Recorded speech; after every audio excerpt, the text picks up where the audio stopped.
Thank you so much, Jack-san, for introducing us. So let me share the screen. There you go. Okay, so good morning and good afternoon, everyone. Thank you for attending our presentation about Japan Knowledge Workshop Series offered by PDBA working group members last fall. My name is Mitsu Nakamura at WSU, and together with Adam Lisbon at the University of Colorado Boulder, we will talk about how we reached out to the potential users of the database who need assistance and how we presented our workshop differently from the vendors. And later, we'd like to discuss what we have learned as lessons from these workshops as well. So first thing first, what is PPA? PPA stands for the Plains to the Pacific Alliance, and as an ad hoc consortium that subscribed to this database. Based on GWELR, the Greater Western Library Alliance, we are 11 mid to small sized libraries from the Midwest to the Pacific region participate in this consortium. The Japanese and East Asian Studies Library PPA members regularly share recent updates and content released by Japan Knowledge, arrange group trial for newly added contents, and negotiate group purchases for Japan Knowledge's add-on contents. For this workshop series, 6 of us initially formed working group to plan the fall projects exclusively on our frequent Zoom meetings.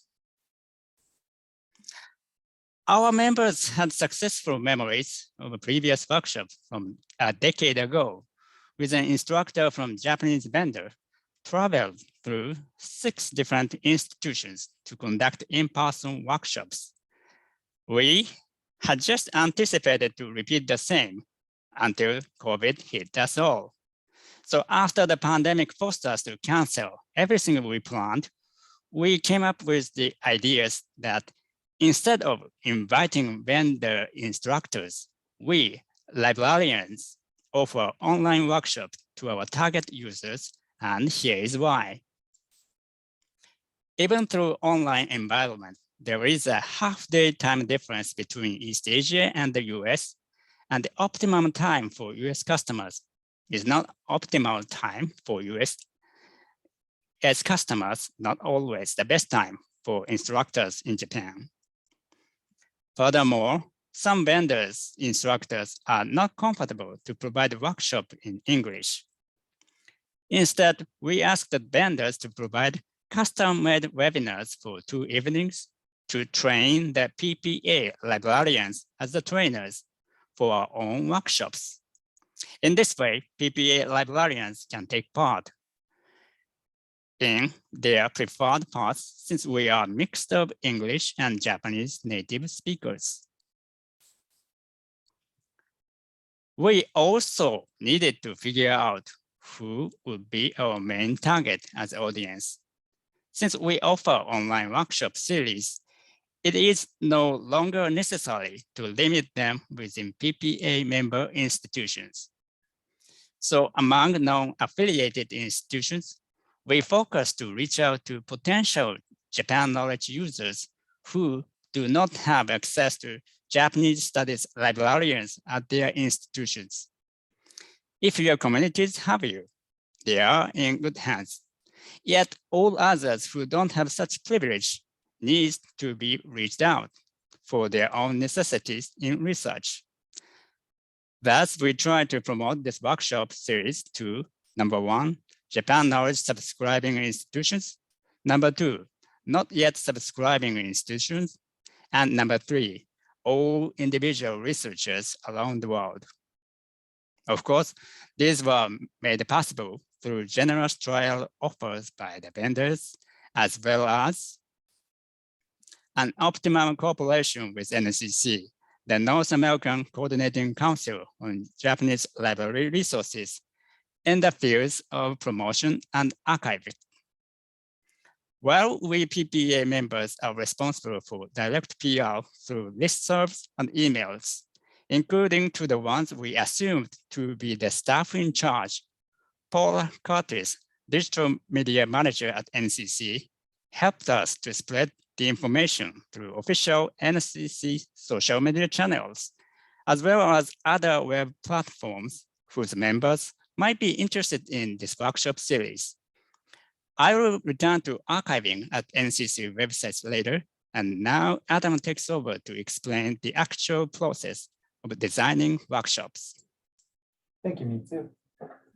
So now we move on to how we designed intuitive, inclusive, and custom-made workshops in our own way.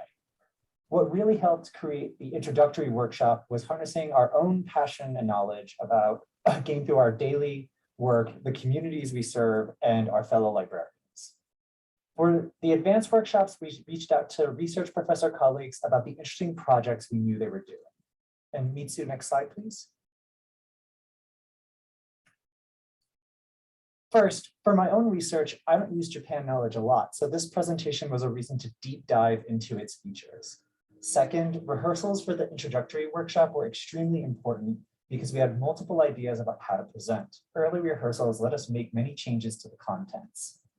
Often, database presentations are based on showing as many features as possible, and instead, we chose several user stories of imagined researchers. We imagined how they might try to find research materials, and we mixed in our own librarian knowledge of using advanced search features. Visually, slides were created with very careful diagrams to show what we were talking about. Color coding, arrows, bright colors, all help to emphasize many different search techniques. And attendees' feedback led to several important changes between the first and the second presentation of the introductory workshop. Next slide, Mitsu. Another powerful tool are speaker notes. Speaker notes or scripts take a lot of time to write, but they are very useful, and I'm reading one now. And your viewers can read your notes later to understand the slides you create. Bulleted scripts are helpful because you must move your eyes back and forth between the presentation and the script. Your eyes can find bullet points or numbers more quickly so you don't lose your place. And color code your scripts for different purposes. For the introductory workshops, black meant that I was showing a slide, and purple meant that I was doing a live demonstration. Finally, learn to use Presenter View in Google Slides and PowerPoint. They work best if they have dual screen setup, and they make using your speaker notes much easier. And I'll give it back to Mitsu now. Thank you, Adam. And now we have an advanced level workshop. Initially, we plan to invite publishers to talk about their add-on contents to Japan knowledge. Yet, that poses us a delicate question. While we librarians need sales promotion from the vendors, how about the users? After all, we organized this workshop for educational purposes for the researchers, but not for commercial ones. Then we came up with the alternative plan. Use 2 breakout rooms at the same time and host concurrent, host concurrent programs for researchers' talks and publishers' talks. Our 90-minute session was divided into 3 different time slots, and 6 researchers and 3 publishers were concurrently assigned to each time slot according to their topics and other availabilities. About 70 participants enjoyed these presentations as they were selected, although encountered an issue at our 3rd time slot since one of the presenters proceeded to the wrong breakout room, unfortunately. It took time for us to reorganize the session for this.